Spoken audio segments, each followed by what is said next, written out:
Paalang umaga na naman po sa inyong lahat. Nandito na naman po ako para mag-share ng salita ng ating Diyos. Merong muli tayong mananalangin muna mga kapatid para gabayan tayo, samahan ng ating Diyos. Magsiyo po tayo. Yes, O God, Father God in heaven, aming Diyos na makapangyarihan sa lahat, aming Diyos na banal, muli kami nagpapasalamat ngayong umagang ito. Lord, una sa paggising na sa amin ng maayos at malakas ang katawan.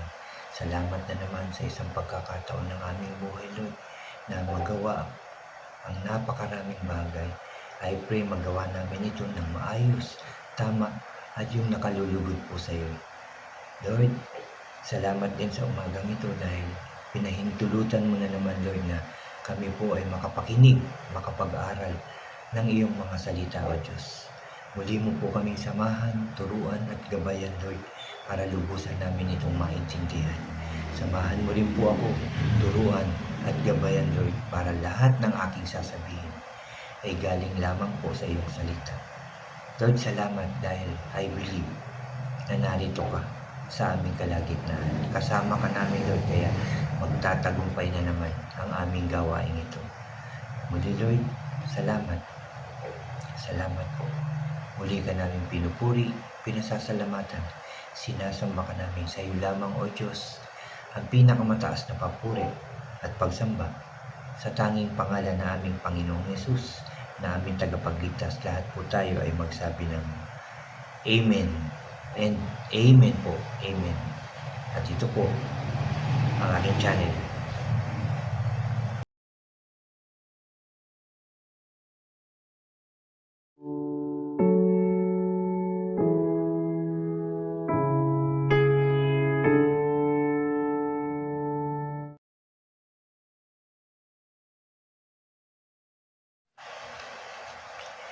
Hello po ulit mga kapatid, ulitin ko lang isang pinagpalang umaga po sa inyo at sa ating lahat. Bago po ako mag-umpisa ng aking sharing ngayong umaga, anyayahan ko lang po yung mga bago dyan sa aking channel na huwag niyo pong kalimutan na mag-subscribe po. Paki-like and share niyo po ang aking mga videos at paki-click na rin po ang notification bell para lagi po kayong updated sa mga bago at iba ko pang i-upload. Salamat po mga kapatid, salamat. Mga kapatid, nandito pa rin tayo sa chapter 119 ng Psalms o Salmo. At ang aking i-share ngayon ay dito po sa verse 73 hanggang 80 po. At ito po ay may pamagat, Yes, Lord, tapat ka. Verse 73, Ikaw ang nag-create at gumawa sa akin. Bigyan mo ako ng talino para maintindihan ko ang mga utos mo. Makikita ako ng mga may takot sa iyo at magsasaya sila kasi sa salita mo ako umaasa. Lord, alam kong matuwid kang mag-judge.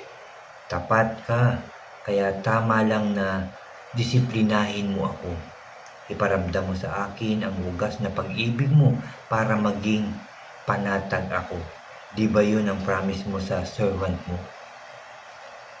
Verse 77, Maawa ka sa akin para mabuhay ako kasi masaya ako sa batas na binigay mo. Ipahiya mo ang mamamayang naninira sa akin basta ako magme-meditate sa mga salita mo. Papuntahin mo sa akin ang mga taong nag-worship sa iyo para malaman nila ang mga utos mo. At verse 80, masunod ko sana lahat ng mga kautusan mo para hindi ako mapahiya. Amen and Amen. Salamat sa salita ng ating Diyos. Mga kapatid, ang Diyos ang nag-create sa atin. Ang Diyos ang nagbigay buhay sa atin. Kagaya ng sinabi ni Haring David, ikaw ang nag-create at gumawa sa akin. Bigyan mo ako ng talino para maintindihan ko ang mga utos mo. Yan po din ang dapat natin hingin sa ating Diyos, ang humingi ng wisdom, karunungan, kaalaman, para malaman natin ang tama at mali. Para may talino tayo na masunod, maintindihan ang salita ng ating Diyos. Diba, nananalangin tayo na bigyan tayo, lalo-lalo na ako, ng wisdom, ng kaalaman, karunungan, para yung aking isi-share sa inyo ay galing lamang sa salita ng ating Diyos. Humihingi tayo ng guidance, di ba? Samahan tayo ng Diyos para talaga maintindihan natin yung kanyang mga sasabihin sa atin sa tuwing tayo ay magbabasa at makikinig ng salita ng ating Diyos. Karapat-dapat talaga na sa Diyos tayo hihingi ng talino dahil hindi natin kayang unawain o intindihin ang salita ng Diyos kung hindi tayo hihingi sa Kanya ng karunungan at talino. Sabi pa dito, makikita ako ng mga may takot sa iyo at magsasaya sila kasi salita mo ako umaasa. Kasi sa salita mo ako umaasa. Sa Word of God tayo aasa. Dahil yan ang magbibigay sa atin ng lahat ng kapayapaan, ng salita ng Diyos, katatagan natin, no, para madagdagan yung ating pananampalataya, para maging maayos yung ating puso at isipan, yung ating buhay. Dahil ang salita ng Diyos, napakaraming itinuturo ng mabubuti sa atin, na para maging maayos, masaya, masagana, tagumpay, kung paano tayo mapapatawad sa ating mga kasalanan, kung paano tayo magmamahal ng totoo una sa ating Diyos at sa ating kapwa. Nasa salita ng Diyos lahat yan. Kung paano magiging maayos yung ating relationship sa ating Diyos, sa ating mga mahal sa buhay, sa ating kapwa. Nasa salita yan ng ating Diyos. Kaya hihingi talaga tayo ng talino, ng karunungan, para maintindihan natin ito ng lubusan. Hindi natin basta lang ito binabasa. Dapat talagang maintindihan natin ito, at para talagang maintindihan natin, ito ay ating minemeditate. Pinagbubulay-bulayan, night and day natin ginagawa ito. Binabalik-balikan, binabasa-basa, hindi yung nabasa natin isang beses, ay okay na yan. Nakapagbasa na naman ako. Anong sabi? Hindi ko masyadong naintindihan. So para maintindihan natin, una, sabi ko nga kanina, hihingi tayo ng wisdom, hihingi tayo ng understanding sa ating Diyos, ng karunungan at kaalaman, para lubusan natin itong maintindihan. Sabi pa, Lord, alam kong matuwid kang mag-judge, tapat ka, kaya tama lang na dinidisiplina mo ako. Diba, may mga nararanasan tayo kuminsan. Kasi gusto ng Diyos na maayos tayo, maayos yung buhay, yung ating pagtitiwala sa Kanya ay totoo at tapat. Yan ang gusto ng ating Diyos. Kaya may mga pagsubok talaga tayong nararanasan. Gusto ng Diyos talagang faithful tayo sa Kanya. Talagang siya lang yung sinusunod natin, siya yung pinapakinggan natin, yung mga sinasabi niya, tinuturo sa atin, yun ang gusto niyang sundin natin, hindi yung pang sarili nating kagustuhan. Dahil kapag sinunod natin ang kanyang kagustuhan, sigurado magtatagumpay tayo. Pag sinunod natin yung kanyang mga utos, yung kanyang mga tuntunin, magiging maayos talaga tayo. Yun ang ating i-desire sa ating mga puso, sa ating mga buhay, yung makinig, sumunod, at magtiwala sa ating Diyos. Sabi pa dito, mga kapatid, iparamdam mo sa akin ang wagas na pag-ibig mo para maging panatag ako. Di ba yun ang promise mo sa servant mo? Yun naman ang promise ng Diyos sa atin, na maging matatag tayo sa pananampalataya, sa ating buhay, sa lahat ng ating pagdadaanan. So, saan tayo kakapit? Sa salita ng ating Diyos. Kanino tayo tatawag? Sa Diyos. Saan tayo sasandal? Siyempre sa Diyos. Siya lang ang makakapagbigay ng lahat ng katagumpayan, kaayusan. Lahat ng pangangailangan natin, kayang ibigay yan ng ating Diyos. Magtiwala lang tayo. Umasa lang tayo sa Kanya. Sumunod lang tayo sa Kanya.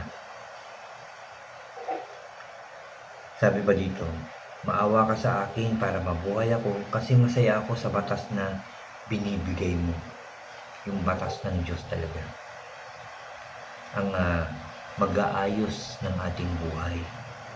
yung para maging matuwid tayo sa paningin ng ating Diyos. Yung batas niya ang ating susundin. Sabi pa, pahiya mo ang mayayabang. Naulitin ko, verse 78 po ito. Ipahiya mo ang mayayabang na naninira sa akin. Basta ako magme-meditate sa mga salita mo. Yung mga taong namamahiya, nanghuhusga, naninira, sabihin na natin ng chichismis sa atin. Basta tayo magbabasa ng Word of God, susundin natin ito. Basta tayo magpipray tayo. Pagpipray natin sila sa ating Diyos. Yun ang tama natin gawin, mga kapatid. Hindi yung konting makarinig tayo ng hindi maganda, pinapatulan pa natin ito. Hindi na tayo ganun dahil kilala na natin ang ating Diyos, tinanggap na natin ang ating Panginoong Hesus na ating maging tagapagligtas. Siya na yung kasama natin sa ating buhay. Kaya hindi na tayo papatol sa mga ganun. May marinig ka, hindi maganda, may napagsalitaan ka, huwag tayo kagad magtatampo. Huwag kasi pag-pray natin. Ang mga taong naninira, nanguhusga sa atin, ipag-pray natin sila lahat. Papuntahin mo sa akin ang mga nag-worship sa iyo para malaman nila ang mga utos mo. At 80, masunod ko sana lahat ng mga kautusan mo para hindi ako mapahiya.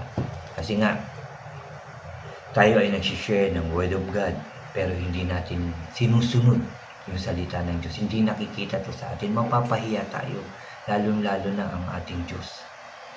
Kaya kung ano man yung ating naririnig, nababasa, ng salita ng ating Diyos, ito'y susundin natin. At mananalangin na, Lord, tulungan mo ko, turuan mo ko, gabayan mo ko, bigyan mo ko ng lakas ng loob, bigyan mo ko ng katalinuhan, karunungan. Lord, para yung aking isi-share ay tama at totoo at ang iyong mga salita ay aking maisabuhay din para hindi ako mapahiya at hindi po mapahiya yung salita mo na aking sinishare o tinuturo sa kanila. Yan ang dapat nating gawin at hingin sa ating Diyos. Yan po yung aking sharing ngayong umagang ito sa verse 73 nga po ng chapter 119. Yes, Lord, tapat ka. Yan po yung pamagat ng aking sharing ngayong umagang ito.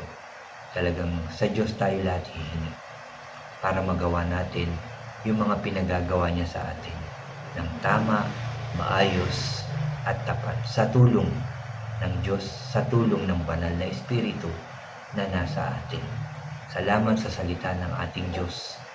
I pray and I believe, mga kapatid, marami na naman tayong natutunan ngayong umagang ito. Marami na naman tayong ma-share sa ating mga mahal sa buhay at sa ating kapwa. Salamat sa salita ng ating Diyos at salamat muli sa pakikinig nyo sa salita ng ating Diyos. Samahan nyo po ulit ako. Magpapasalamat tayo sa salita ng Diyos na ating napag-aralan, napakinggan ngayong umagang ito. At humiling din kayo kung ano po yung gusto nyong sabihin, hingin sa ating Diyos. Magsiyo po tayo. Hallelujah. Yes, Lord, we praise you. We glorify your name, O God. We magnify your name, O God. Lord, maraming salamat na naman sa iyong mga salita na aming napakinggan, sa aking nabasa, sa aming napag-aralan ngayong umagang ito. Lord, I pray na bigyan mo nga po kami ng karunungan na nanggagaling sa iyo, yung talino na nanggagaling sa iyo, para malaman namin ang lahat ng tama at mali at masunod namin ang iyong mga salita, ang iyong mga pinag-uutos, ang iyong mga tuntunin, Lord. I pray masunod namin itong lahat sa tulong ng banal na Espiritu na kaloob mo po sa amin. Lord, lagi mo kaming sasamahan sa tuwing kami po ay mag-share ng iyong salita para laging itong magtagumpay. And I pray din, Lord God, na ito'y magkaroon ng impact una na sa amin at sa makakarinig ng iyong mga salita. At ito po ay maisabuhay ng bawat isa, Lord. Lord, I pray na mahalin namin ang iyong salita. In Jesus' name. In Jesus' name. Salamat po, Lord, sa pagkakataon na ipinagkakaloob mo para kami ay laging makinig at mag-aaral ng iyong salita, para makapagbasa, lalong-lalo na po sa akin, para makapag-share po ng iyong mga salita. Maraming salamat po, Lord. Maraming salamat, Jesus. Maraming salamat, Holy Spirit. At pinagpapasalamat ko rin po ang lahat ng blessings na ipinagkakaloob mo sa amin araw-araw. Yung aming mga kalakasan, yung aming mga katagumpayan, galing po yan sa inyo, Lord God. Lahat ng biyaya, Lord, yung pagkain, pera, magagandang bagay, lahat yan, yung mga katagumpayan namin, ikaw po ang nagbibigay niyan. Kaya maraming salamat. Yung pagpapagaling mo sa lahat ng may sakit at karamdaman, salamat po. Yung pagbigay mo ng maayos na buhay, Lord, salamat. Yung pagbigay mo ng trabaho sa walang trabaho, yung pagbigay mo ng maayos na buhay, maayos na pamilya, Lord, ligtas na pamumuhay, salamat po. Salamat sa lahat, Lord. At sa ministry na pinagkatiwala mo sa amin, sa akin, Lord, I pray na lagi mo po akong turuan, samahan, gabayan, at pagtagumpayan. At lagi mo po akong bigyan ng karunungan, Lord, para mag-ayos ko itong magampanan. In Jesus' name. In Jesus' name. Maraming salamat po muli, Lord, for all the blessings, guidance, and protection sa amin lahat. Maraming salamat sa iyong pagmamahal na hindi nagbabago. Salamat, Lord, dahil I believe may magandang mangyayari na naman sa aming buhay ngayong araw na ito. In Jesus' name. Salamat, Lord. Salamat, Jesus. Salamat, Holy Spirit. Muli ka namin pinupuri, pinasasalamatan, sinasamba ka namin. Sa iyo lamang ang pinakamataas na papuri at pagsamba sa tanging pangalan na aming Panginoong Yesus na aming tagapagligtas. Lahat tayo ay magsabi ng Amen and Amen po. Amen. Salamat sa salita ng ating Diyos na ating nabasa. Salamat din sa pakikinig nyo, sa pagbigay nyo ng oras para makinig ng salita ng Diyos. At God bless po sa inyong lahat. God bless po sa ating lahat.